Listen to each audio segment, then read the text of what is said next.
तो अब हम लोग क्या पढ़ेंगे सर, द्विघात समीकरणों के मूलों की प्रकृति की जांच पढ़ेंगे। क्या पढ़ेंगे? मूलों की प्रकृति की जांच। पहला बोला है यदि कोई द्विघात समीकरण ax² plus bx plus c equal to 0 हो तो उसके मूलों की जांच करने के लिए हमें विविधकर या विवेचक बराबर सूत्र का प्रयोग करना पड़ता है। हमें d बराबर b² माइनस 4ac का प्रयोग करना पड़ता है। ये d बराबर होता है, क्या होता है? d बराबर d से होता है जहाँ d को विवेचक या विविधकर या डिस्क्राइमिनांट कहते हैं। d एक विवेचक है, मूलों की विवेचक है। मूलों की प्रकृति की जांच कैसे करेंगे हम लोग? तो मूलों की प्रकृति की जांच मात्र 2 मिनट में समझ जाएंगे। कितने मिनट में? 2 मिनट में समझ जाएंगे। यदि d का मान बड़ा हो जाए किससे? 0 से, अर्थात b² माइनस 4ac हल करने के बाद कोई संख्या आ जाए, 0 ना आए, कोई संख्या आ जाए। देखिए यहाँ है, ठीक है, d ग्रेटर देन 0 से d का मान सोल्व करने के बाद d बराबर सूत्र होता है b² माइनस 4ac।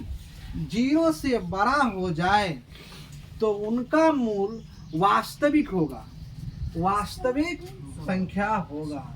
एवं मूलों का जो हम लोग जब मूल निकाले थे, कोई ठो ज्यादा कोई ठो कम, कोई ठो कम कोई ठो ज्यादा, तो उस सब मेथ में ये चीज पता चल रहा था कि उसके मूलों की प्रकृति जो था, उसके मूलों की जो प्रकृति था वो समान था। समझ में ना? मूल क्या था? वो समान, प्रकृति वास्तविक था। अगर वास्तविक रहेगा तो ये रहता। अब बोला है कि वो समीकरण क्या होगा? ax² plus bx plus c के मूल जो होगा ना, वास्तविक होगा। क्या होगा? वास्तविक। और कैसा होगा? ओ, देखो हम घेर देते हैं, क्या होगा? ओ समान। ओ समान का अर्थ हो गया, एक तो 5 होगा तो दूसरा तो कितना होगा? 3। अगर 1/2 होगा तो 1/ कितना होगा? 3। इसी को क्या कहते हैं सर? क्या कहते हैं? वो समान कहते हैं। जब b² माइनस 4ac को हल करेंगे तो पता चलेगा। ये तो प्रथम पॉइंट समझे मूलों की प्रकृति जांच करने के लिए। अब हम लोग प्रॉपर्टी संख्या 2 पढ़ेंगे, गुण पढ़ेंगे, मूलों की प्रकृति 2 पढ़ेंगे।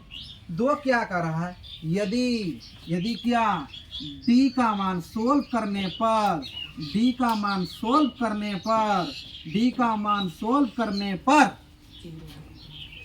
0 आ जाए, हल करने पर क्या आ जाए? 0 आ जाए, तो वह समीकरण ax² plus bx equal to 0 के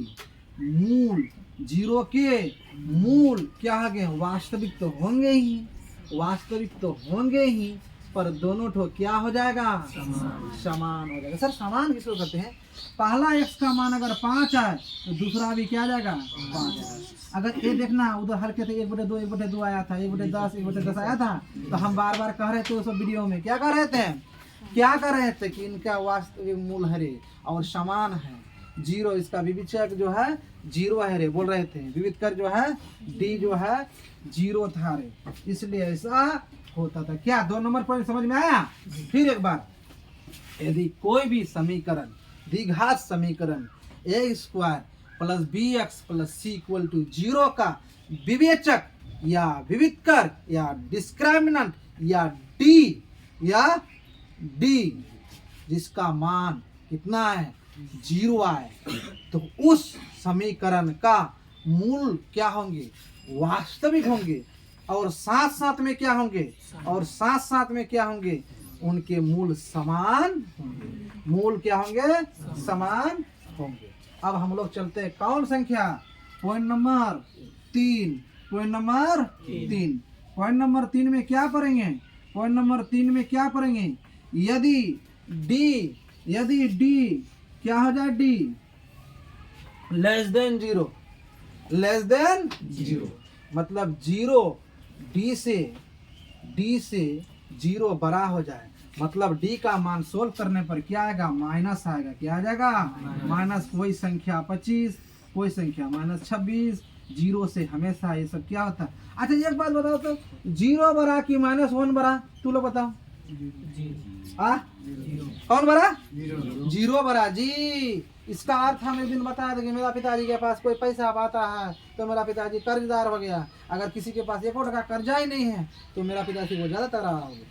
इसका अर्थ क्या हो गया कि जीरो बड़ा है किससे, इससे। तो इसी का अर्थ यहाँ हो गया कि डी जो है ना जीरो से छोटा हो जाएगा, तब डी का मान क्या हो जाएगा, जीरो हो जाएगा। उस स्थिति में इस समीकरण अर्थात x square plus bx plus c equal to 0 के जो मूल वास्तविक नहीं होंगे, जब वास्तविक नहीं होंगे तो मूल की प्रकृति होंगे ही नहीं, मतलब मूलों की प्रकृति वास्तविक नहीं है, तो इसका मूल ज्ञात किया नहीं जा सकता। ऐसा कोई हल नहीं मूल ही नहीं जांच होगा, इसका मूल नहीं आएगा। अब हम लोग एक नीचे लिखे हैं, क्या लिखे हैं, द्विघाती सूत्र बराबर होता है x equal to -b plus minus under root b square minus 4ac। उसी को यहाँ क्या कर दिया, -b प्लस माइनस d, क्योंकि d बराबर तो इतना होता है। जो कहाँ सर, ये देखो यहाँ होता है क्या, कहीं दिक्कत हुआ समझने में। तो d बराबर ये जो x बराबर सूत्र होता है -b plus minus under root d by 2a, इसी को द्विघाती सूत्र कहते हैं। क्या कहते हैं, द्विघाती सूत्र कहते हैं, जो अभी हम लोग को काम आएगा 4.3 के लिए। हम लोग सब जख्म भर रहे हैं। अब हमारे प्यारे विद्यार्थी, इसको जेरेक्स करने का काम किसका है, हमारा है।